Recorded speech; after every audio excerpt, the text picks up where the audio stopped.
Hello guys, good afternoon. Magluluto po tayo ng chicken feet soup.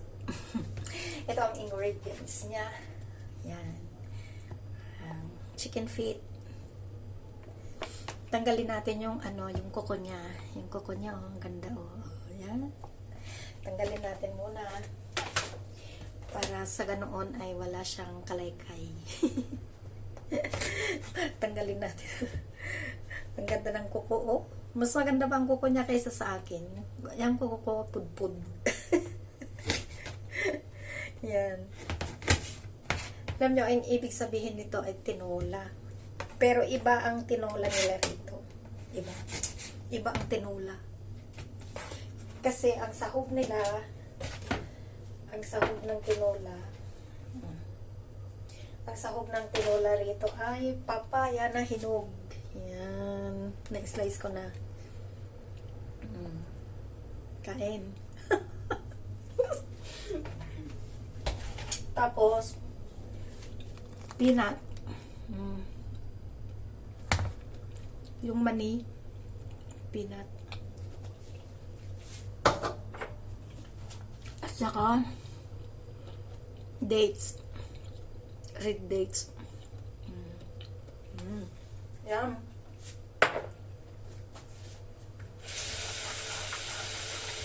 Hugasan muna natin yung peanut.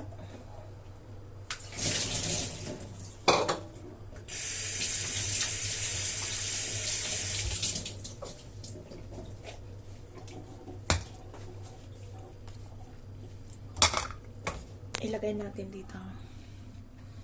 Dito siya sa pressure cooker. Ilagay ko lahat yan. Pero itong dates, kailangan tanggalin yung buto. Yung seeds niya tanggalin.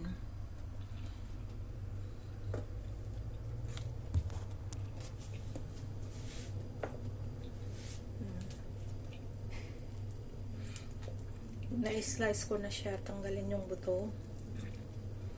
Yan. Hindi pwedeng ihalo sa soup.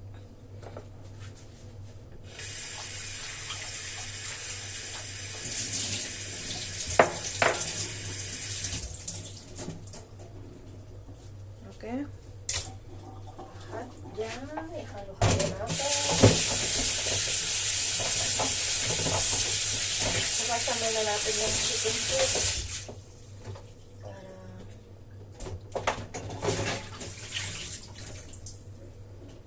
Okay.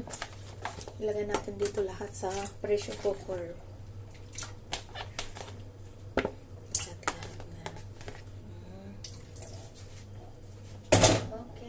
The next, ang papaya.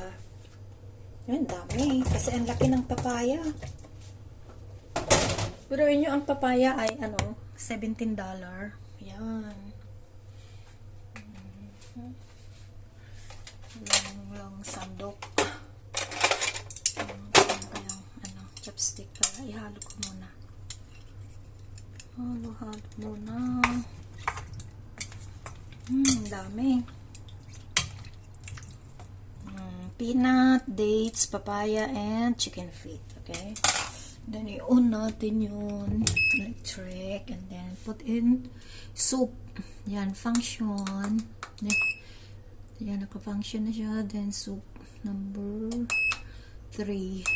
Ay, wrong. Ayun, soup. Okay. That's it. Hintayin natin hanggang maluto. Mga 3 hours. Okay, guys. Tapos na ang aking luto ng soup. Gulo-gulo. Okay. Hintayin na lang natin hanggang maluto siya. Okay, bye-bye. Bye-bye. I love you all. See you.